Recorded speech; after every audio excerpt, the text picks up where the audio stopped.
Bem-vindo, Dra. Benito, e obrigado por participar nesta entrevista. No âmbito da Unidade Curricular de Competências Pessoais e Sociais 2, vamos explorar as metodologias e estratégias que podem ajudar os candidatos a conseguirem, de forma eficaz, o seu primeiro emprego. Ao longo desta conversa, gostaríamos de perceber como foi a sua preparação para iniciar a procura de trabalho, desde a reflexão inicial sobre a sua carreira até às abordagens que utilizou para se destacar no processo de recrutamento e seleção. Além disso, queremos compreender a sua experiência com o onboarding na empresa, onde foi contratada, para perceber como essa fase impactou a sua adaptação ao novo ambiente profissional. Para começar, como foi a sua transição da universidade para o mercado de trabalho? Ok, então para vos dar um bocadinho de contexto, eu tenho 23 anos, aquilo que eu estudei na universidade foi Psicologia. Eu já sabia que no futuro queria sempre tirar uma Psicologia, mas que fosse sempre mais associada à área do marketing, e na altura este foi o caminho que nos pareceu mais inteligente, que foi então de fazer um curso de Psicologia, mas depois transitar para um mestrado já mais em linha com aquilo que eu procurava, que no caso foi Neuromarketing e Comportamento do Consumidor. A minha transição da universidade para o mercado de trabalho eu posso dizer que foi relativamente fácil, porque eu tive a sorte de, desde cedo, trabalhar de certa forma numa empresa familiar. A empresa dos meus pais precisava de bastante apoio nas redes sociais e foi algo que eu decidi pegar desde muito cedo, e desta forma, ou seja, comecei a ter um bocadinho mais de contexto como é que o mercado iria funcionar e como é que eu me deveria comportar em mercado laboral, mas obviamente sem ter todas as questões que são estritamente necessárias para estar numa empresa já mais a sério. Muito bem. Inicialmente, o que fez antes de procurar por oportunidades de emprego? Então, na empresa onde eu estou agora, posso-vos dizer que foi a própria da empresa que me procurou, ou seja, recebi, na altura fiz um post de LinkedIn quando terminei de apresentar a minha tese, e foi a empresa que entrou em contacto comigo. Lá está, como vos expliquei, por uma mensagem através do LinkedIn, em que me convidaram para conhecer mais sobre a empresa e sobre o posto, e então para fazer o que seria uma primeira entrevista.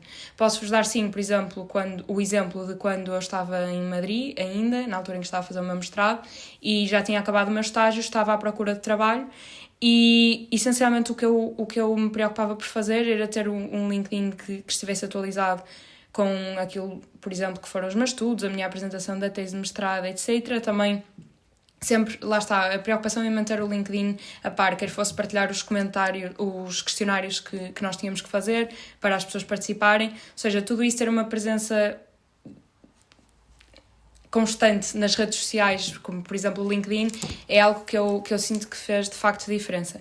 Além disso, o que eu fazia também, para além de encontrar as oportunidades de emprego que me interessassem no LinkedIn, era muito tentar procurar ou o e-mail de algumas pessoas que fossem importantes, ou seja, vamos imaginar que eu vejo uma vaga, para vos dar um exemplo, de uma empresa na Google, e eu tentava procurar onde é que estava a equipa de recursos humanos da Google, com quem é que poderia entrar em contacto, e a partir daí tentava, e não sei até que ponto é que isto é muito legal, mas procurar o e-mail da pessoa, e disparava tanto e-mails como mensagens no LinkedIn a dizer que me tinha candidatado, que os meus objetivos eram estes, era isto que eu estava a fazer, e pode parecer numa fase inicial profissional que é um bocadinho invasivo aquilo que estão a fazer, mas na verdade é isso que marca a diferença, e que fez com que eu pudesse ter várias entrevistas de emprego lá em Madrid. Depois, tal como vos mencionei no início, acabaram por entrar em contacto comigo desta empresa de Lisboa, e eu acabei por ficar com o posto deles.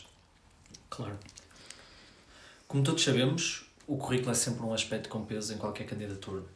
Como elaborou o seu? Então, eu tinha 2 tipos de currículos diferentes, ou seja, tinha um currículo mais geral, com toda a informação, mas sem nenhuma especificidade, mas depois, caso eu quisesse muito uma posição numa certa empresa, posso-vos dar o exemplo que eu na altura estava muito empenhada em conseguir um trabalho em marketing desportivo, e tentava sempre um bocadinho alinhar aquilo que era o meu currículo, por exemplo, na secção que vocês têm, falam sobre vocês, tentava sempre direcionar um bocadinho para o posto que me estava a candidatar, tanto para o posto como para aquilo que eles pediam mais e quais seriam os meus pontos fortes, etc. Tentava sempre direcionar um bocadinho por aí.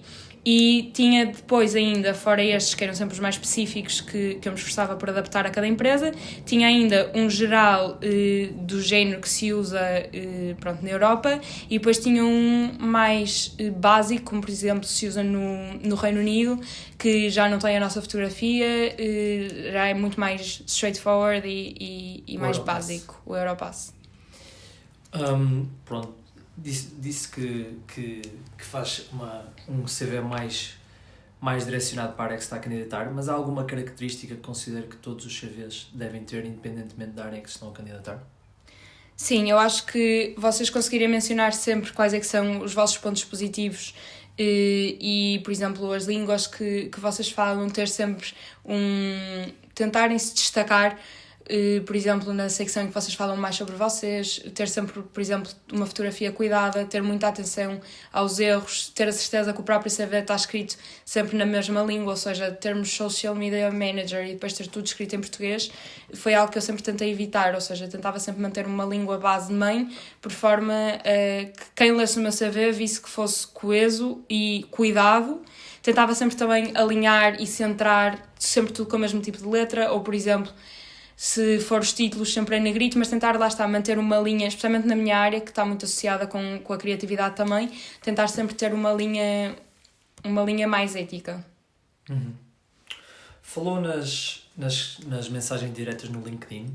Que importância é que estas e as candidaturas espontâneas têm, por exemplo, no aumento das oportunidades de emprego?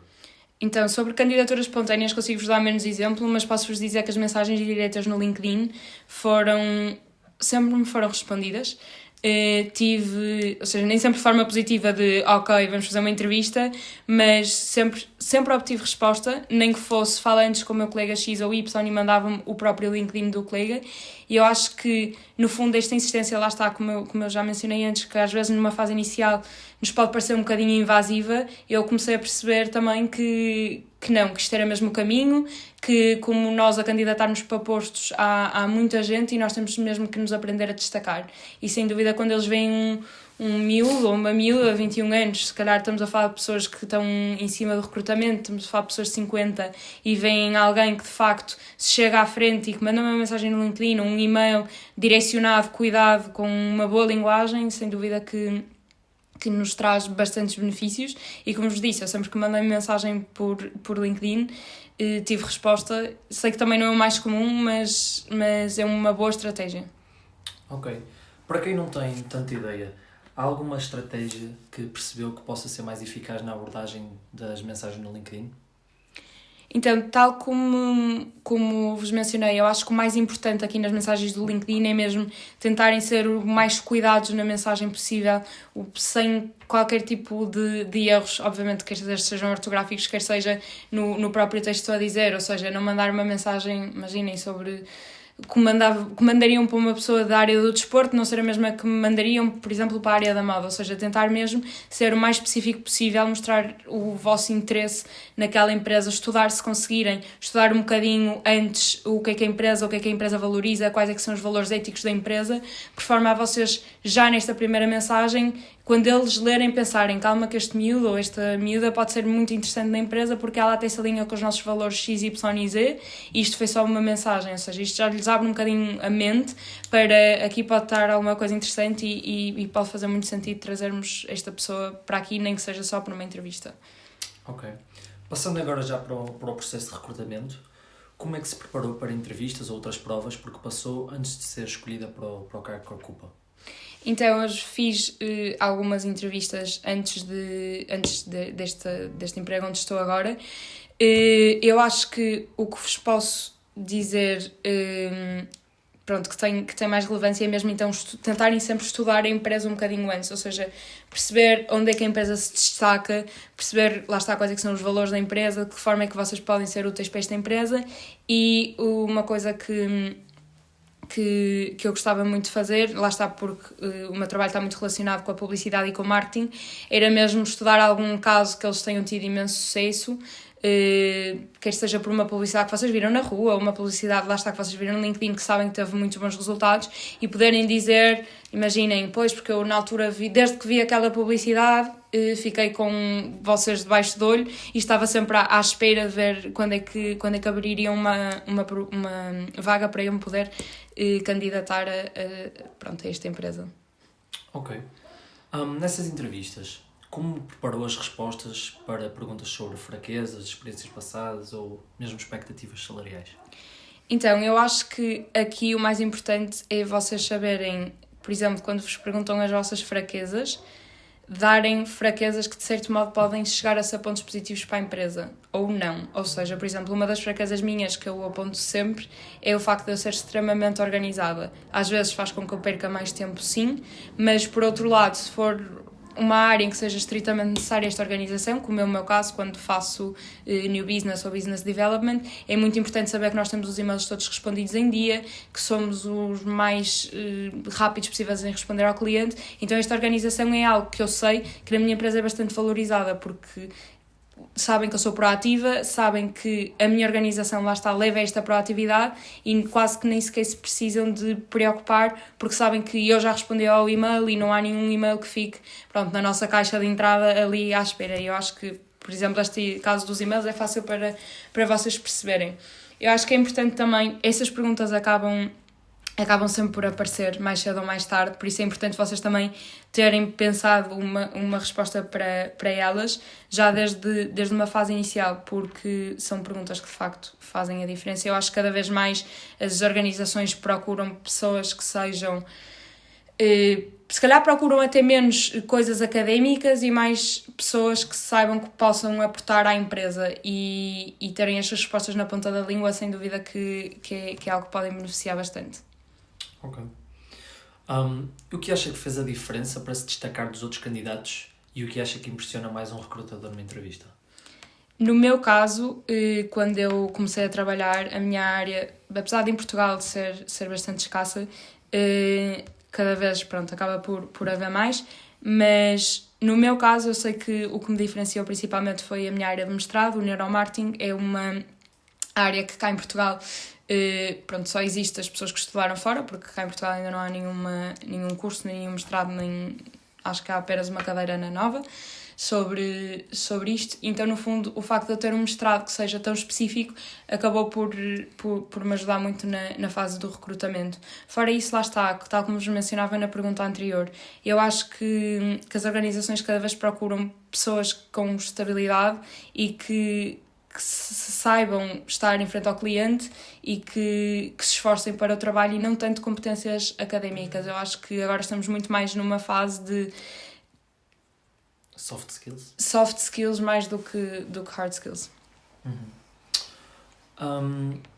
Relativamente às expectativas, como geriu as suas expectativas durante o processo de recrutamento e teve alguma estratégia para lidar com a incerteza de respostas, possíveis recusas ou o tempo de espera entre fases de processo? Eu tive sorte, a minha fase de processo foi relativamente rápida. Tive uma entrevista na primeira semana e, se não me engano, na semana a seguir já tinha outra. Obviamente que esta incerteza deixa-nos sempre um bocadinho ansiosos, mas eu nunca deixei de procurar enquanto não tivesse uma resposta 100% definitiva. E uma coisa que eu acho que também vos posso dar como conselho é, mesmo que aparentemente as ofertas de emprego não vos pareçam muito apelativas, façam todas as entrevistas que conseguirem numa fase inicial.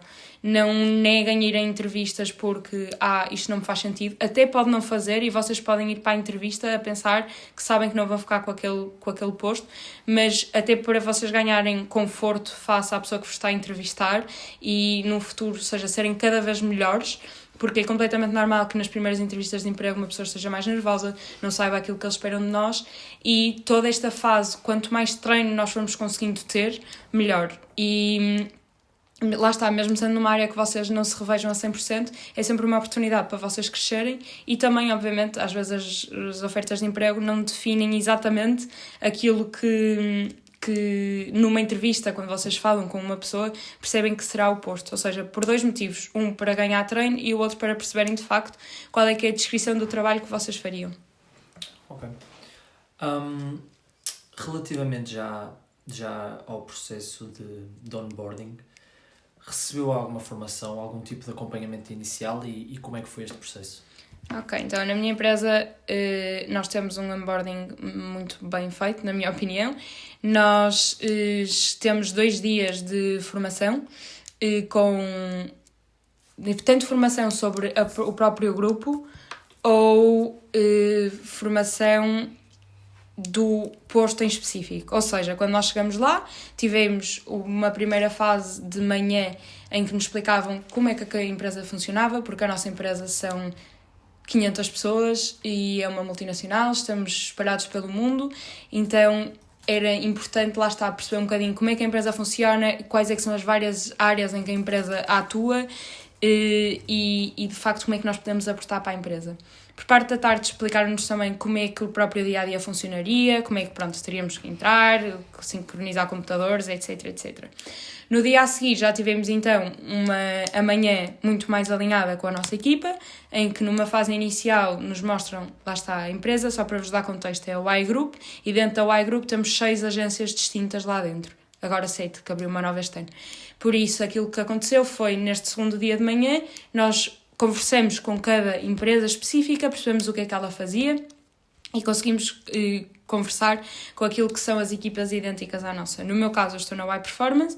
Depois de fazer toda esta secção de conhecer melhor as equipas, conheci então a Y Performance, que é a minha empresa, percebi o que é que cada posto fazia, percebi também o que é que a minha equipa fazia e depois começaram então na parte da tarde a explicar-me todos os programas que nós utilizávamos e estamos a utilizar no dia-a-dia.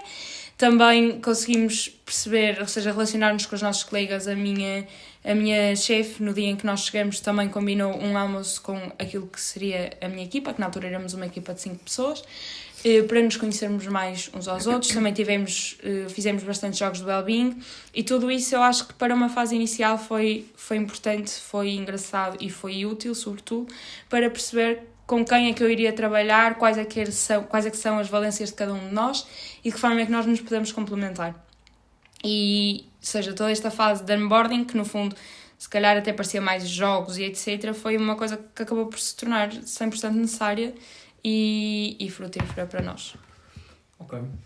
Sendo que o processo de onboarding foi eficaz para ajudá-la a adaptar-se ao ambiente de trabalho, qual foi a importância deste processo e o que poderia ter sido feito de forma diferente?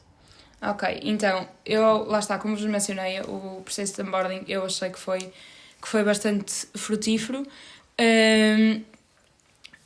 O que é que eu mudaria? Eu acho que nós trabalhamos muito em teletrabalho na minha empresa, o que obviamente tem os seus benefícios, não vos posso dizer que não. É bom saber que se algum dia durmo mal por alguma razão, no dia a seguir posso ficar em casa mais tranquila, mas toda esta muita abertura ao teletrabalho acaba também por nos trazer, como foi o caso, por exemplo, do meu onboarding, que acabei por não ter muita gente que gostava de ter conversado mais e ter percebido mais sobre elas, não o consegui fazer. Por isso, nesse aspecto, obviamente que eu percebo que seja uma política da empresa e que nos onboardings não se pode pôr lá toda a gente que está em teletrabalho, mas sem dúvida que seria algo benéfico ter conseguido contactar com ainda mais gente dentro da empresa.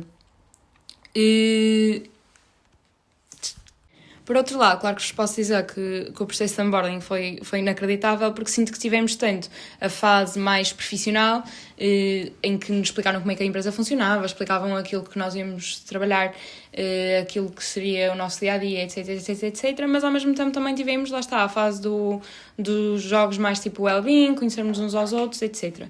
E obviamente que isso, pronto, acaba por nos trazer também um relaxamento numa fase que, especialmente num primeiro emprego, nos deixa sempre um bocadinho mais nervosos. Também a minha empresa, posso-vos dizer que é super jovem. Nós temos, se não me engano, 4 pessoas que são o CEO, o COO e mais 2 pessoas que estão na direção que têm mais de 50 anos. São as únicas pessoas da empresa. A média de idades da minha empresa é 28 anos. Por isso, como podem imaginar, é um ambiente super jovem, super relaxado, mas obviamente que nós entramos sempre com um medo relativo e no fundo esse medo acaba por se descongelar. Uma coisa também bastante positiva que nós tivemos foi que vieram os membros da direção conversar connosco, explicar-nos como é que a empresa surgiu, explicar-nos o caminho da empresa, explicar-nos até as próprias das contas da empresa, o que é bom para nós termos consciência de quanto é que a nossa empresa fatura, quão grandes é que somos, quais é que são os nossos principais clientes, etc. E acho que isso também, por exemplo, no meu caso, foi uma motivação extra, porque eu entrar numa agência que nas primeiras horas me puseram os nossos clientes e conseguia ler entre eles a Unilever, hotéis, área da saúde. Nós trabalhamos em áreas tão distintas que qualquer que seja o vosso gosto, certamente há algum cliente que nós temos que está lá. E isso, pronto, acaba por nos dar uma motivação diferente. Obviamente que quando eu trabalho com um cliente grande não deveria ser assim, mas quando eu trabalho com um cliente grande tenho mais pica do que se estiver a trabalhar com um cliente mais local. E isso, no fundo, pronto, são coisas que nós vamos aprendendo a gerir e que são coisas, pronto, que acabam por tornar o nosso dia-a-dia melhor. Claro. Falou na questão do teletrabalho. Como é que o teletrabalho influencia a coesão da equipa numa altura inicial? Então, quando me disseram, para vos dar um bocadinho de contexto, eu estava em Madrid, eu sabia que de Madrid queria vir para o Porto, porque queria estar com a minha família, e quando me ofereceram este trabalho, quando me mandaram mensagem no LinkedIn, uma das principais coisas que referiram foi que o trabalho era em Lisboa, em Oeiras, e obviamente que isso me fez um bocadinho pensar duas vezes, porque eu estava-me a mudar de país para voltar para as minhas origens, e afinal não seria assim. E foi numa primeira entrevista em que me disseram que havia então o teletrabalho a 100%. Eu na altura fiquei muito contente e tive durante um ano a trabalhar com este mesmo contentamento. O teletrabalho acho super, super, super útil. Acho que é algo que motiva muitos trabalhadores, mas ao fim de um ano e meio posso-vos dizer que nem tudo é um mar de rosas e que neste momento vou mudar-me para Lisboa por essa mesma razão. Apesar de eu adorar o teletrabalho, e lá está, como vos mencionei numa resposta anterior, é espetacular saber que se um dia dormirmos pior, no dia a seguir podemos ter o conforto de estar em nossa casa, ou se, imaginem, vamos passar um fim de semana fora, conseguimos sempre aproveitar uma sexta ou uma segunda, ainda que seja a trabalhar. Claro, temos esses benefícios todos, que são benefícios inacreditáveis, mas ao mesmo tempo, lá está, como vocês diziam, toda esta conexão com a equipa falha muito. Eu, neste momento, tenho apenas um colega dentro da minha equipa que vive em Aveiro, eu estou no Porto e a nossa chefe de equipa está em Lisboa. Nós damos-nos todos super bem, mas obviamente que eu sei que os nossos encontros se limitam a festa de Natal, festa de verão e alguma reunião que temos que estar todos presentes, o que também é raro, mas às vezes eu gostava mais de ter mais ligação com a minha equipa, aqui falando, pronto, em termos de equipa. Em termos de trabalho, e isto vai um bocadinho em linha também com a primeira resposta que eu vos dei, tal como vos expliquei, eu tirei Psicologia de curso, já a saber que quereria trabalhar numa área relacionada com marketing. E eu, ao estar numa empresa tão grande e com tantos clientes e com tantas áreas de atuação, sinto que no fundo é um bocadinho desperdício eu estar em teletrabalho, porque eu sinto que quando vou à empresa aprendo num dia aquilo que aprendo um mês quando estou em casa. Muitas coisas acontecem em conversa de corredor, muitas coisas acontecem durante os cafés, o brainstorming que acontece e as conversas que nós temos lá, no fundo é aquilo que sai depois no dia-a-dia para o nosso trabalho, e vocês estando em casa acabam muito por perder esta parte e este benefício. E o que eu acharia perfeito, tanto em termos de equipa como em termos profissionais, seria então o 50-50, ou como, por exemplo, a minha empresa faz com quem está em Lisboa, que é vais os dias que quiseres e ficas em casa os dias que quiseres também. Agora, ter a oportunidade de ir ao escritório, quer seja para criar relações interpessoais, quer seja para nós próprios sermos estimulados, acho que é bastante importante e algo que se deveria ponderar mais no futuro. Uhum. E relativamente a entrevistas de emprego, como é que fazer ou não entrevistas presenciais influencia o conforto e a confiança ao longo do processo? Então, eu fiz os dois tipos de entrevista, não nesta empresa só fiz entrevistas online, lá está, uma vez mais, porque não me deu tempo para ir a Lisboa, foi bastante rápido, mas também já fiz outras entrevistas presenciais.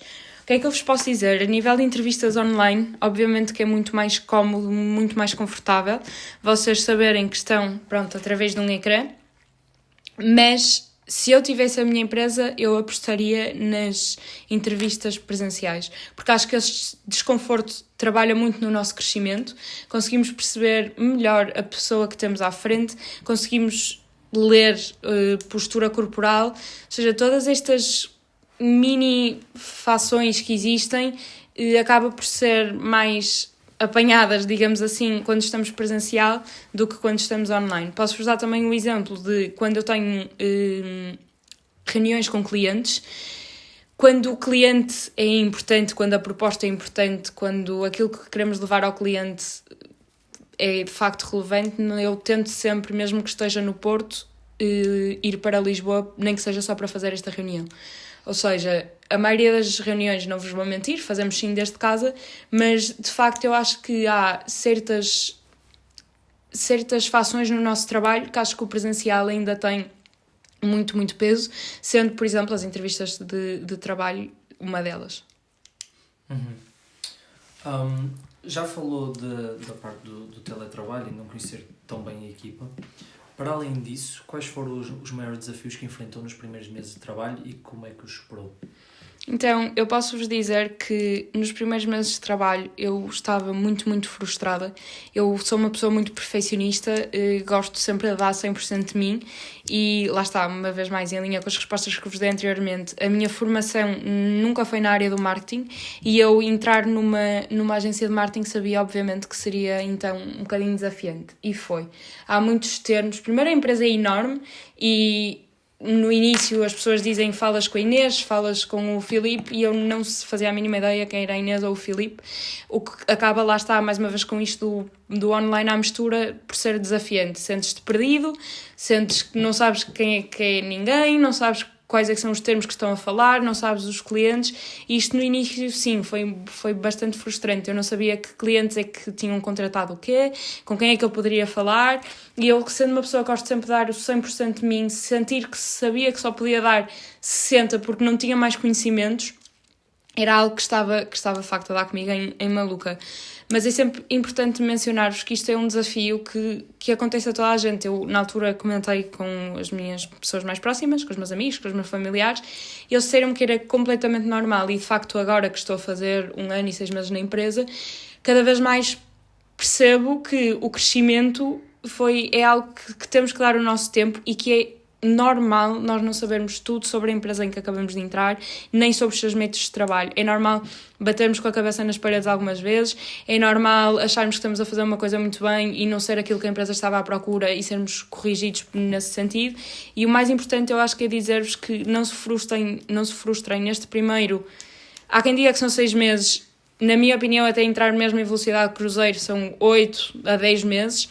É completamente normal vocês não estarem completamente alinhados com a vossa equipa ainda, mas é um caminho que vocês percorrem e que depois de facto já estarem em velocidade cruzeiro é espetacular e eu adoro trabalhar muito mais do que estudar. Qual foi a maior lição que aprendeu ao longo de todo este processo, desde a candidatura até à integração na empresa? Se pudesse voltar atrás, faria algo diferente?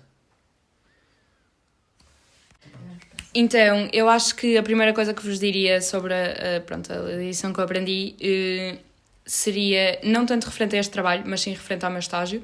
Eu, na altura, tal como vos expliquei, estava a fazer um mestrado em Espanha. O meu mestrado era pós-laboral, tinha aulas ao fim de semana e ao fim da tarde, e então, pronto, os dias eu acabava por não fazer grande coisa. Então foi a partir daí que eu comecei à procura do meu estágio e eu esforcei-me bastante lá em Espanha para arranjar uns estágios. Estive em candidaturas e em entrevistas, posso-vos dizer, para aí durante 3 meses.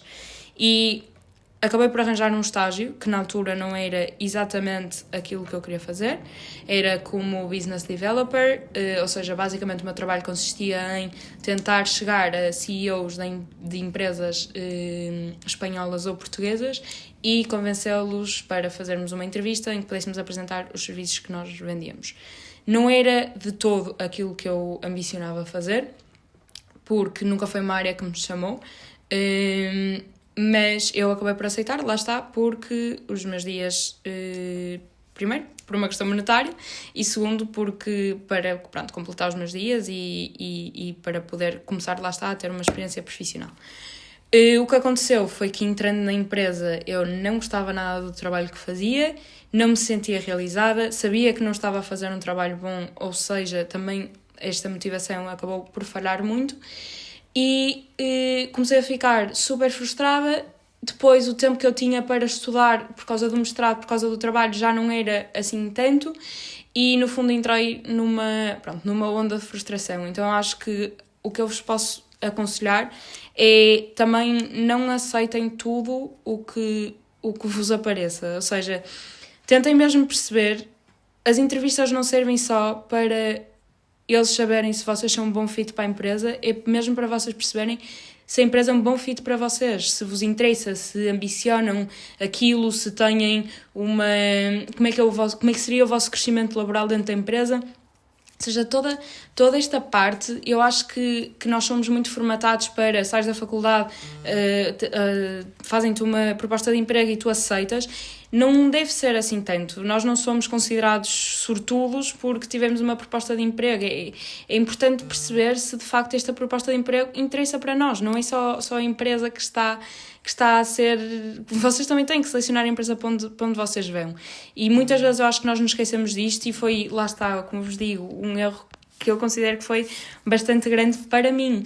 Porque se o tempo voltasse atrás, de facto aqueles meses que eu tive a estagiar, que foram 7 meses, não foram nada benéficos e obviamente, por um lado foi benéfico porque consegui ter uma experiência profissional e consegui perceber aquilo que não queria e isso também foi muito útil para o meu futuro, porque lá está o que estou a dizer agora, estou a conseguir dizê-lo porque passei por isto, mas não desejo isto a ninguém e eu acho que é muito importante também, antes de vocês ingressarem a algum trabalho, perceberem se é mesmo o trabalho para vocês e também ao mesmo tempo estejam relaxados porque haverá sempre um tempo de experiência e se vocês ao fim desses tempos de experiência perceberem que aquilo que, vamos dizer assim, vos foi vendido não está a ser aquilo ao que o vosso trabalho corresponde, vocês também não se sintam frustrados nem...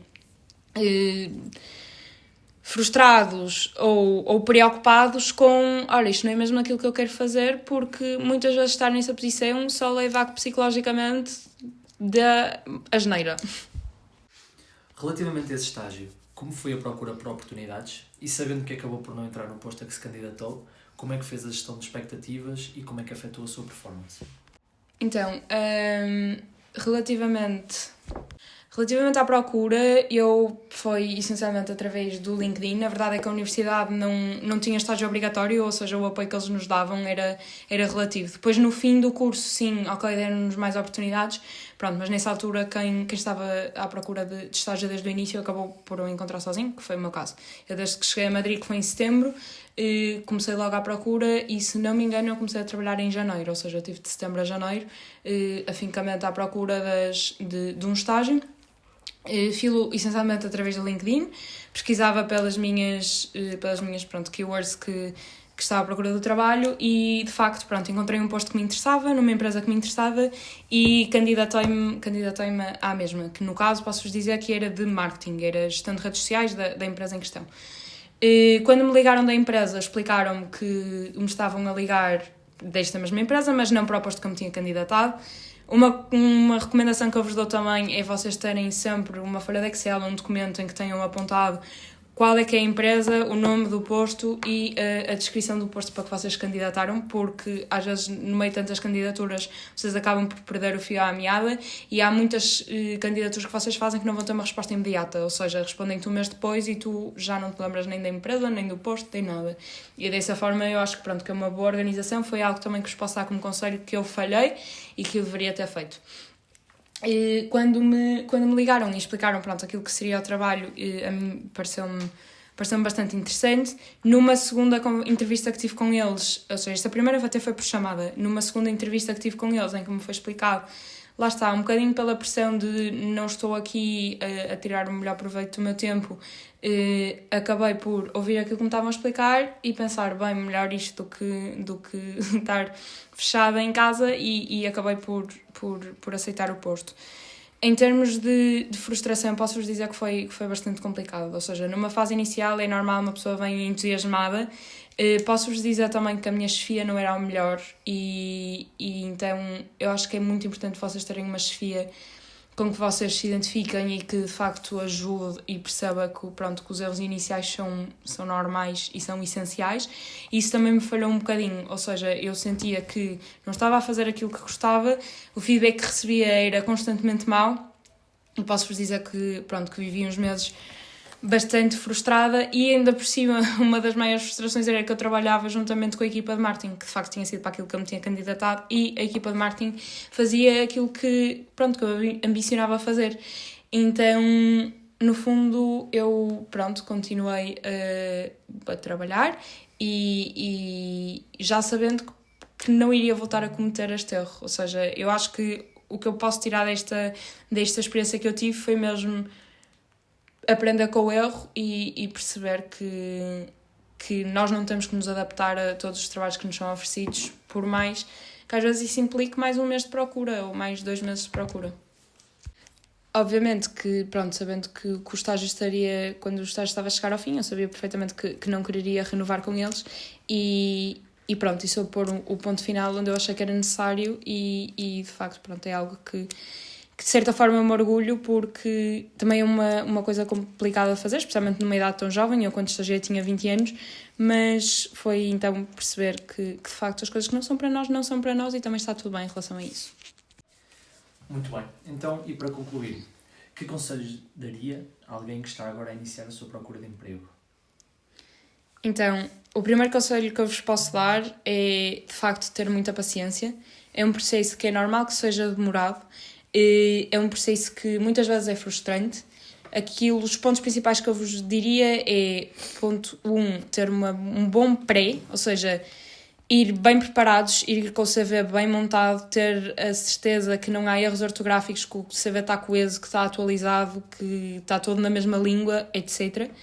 Como ponto 2, já então de velocidade cruzeiro, quando vocês estão a candidatar, dou-vos o conselho de terem as candidaturas que vocês fizeram todas apontadas numa folha de Excel, por exemplo, ou num ficheiro PDF, o que vocês quiserem, em que mencionem se vocês em que fase é que estão, ou seja, se já falaram, se já receberam resposta, se a resposta foi positiva, se foi negativa, qual é que é o posto, qual é que é o nome do posto, há muitos que também metem já o salário na descrição, por exemplo, no LinkedIn, apontem toda a informação que vocês conseguirem sobre isso, por 2 razões. Uma, pode-vos ser útil para o futuro. 2, podem saber como é que a entrevista está a correr, em que é que vocês saíram melhor e em que é que vocês saíram pior.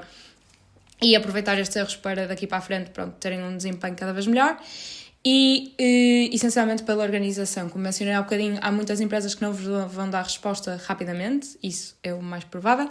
Por isso, quando vos ligarem e disserem somos da empresa X, posso-vos garantir que vocês vão estar às aranhas e já não se vão lembrar qual é que é a empresa X, nem para o que é que vocês se candidataram.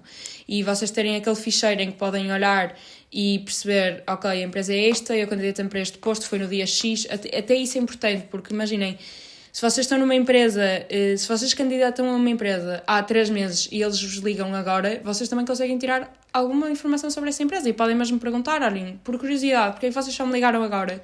Será que já houve outro processo de recrutamento que andou para a frente e para trás? Será que é uma empresa que é desorganizada? Ou seja, todas estas coisas vocês podem tirar e são coisas que vocês já levam no vosso subconsciente para a entrevista e coisas que vocês podem questionar e perceber então como é que aquilo funciona internamente. E por último, para a fase da entrevista, o que vos diria é para irem calmos, que as pessoas que vos estão a entrevistar já estiveram na vossa posição. Relembrem-se sempre que a entrevista não é one-sided, vocês têm que ser um bom fit para a empresa, mas a empresa também tem que ser um bom fit para aquilo que vocês chegam e para aquilo que vocês procuram.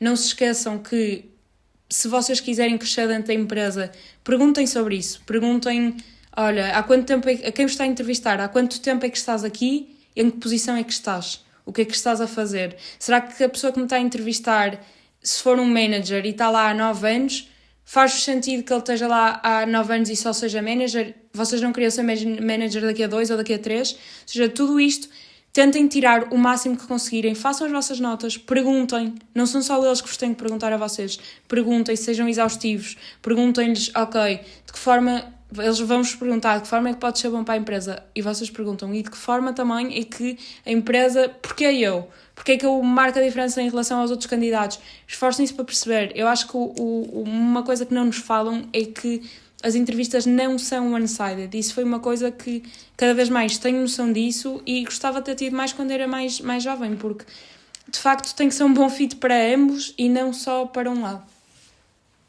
Muito obrigado, doutora Benedita. Agradecemos a sua disponibilidade para a realização desta entrevista e por partilhar a sua experiência connosco. De certeza que as respostas serão muito valiosas para quem deseja iniciar a sua procura de emprego. Desejamos-lhe muito sucesso nesta nova etapa da sua vida. Muito obrigada a vocês.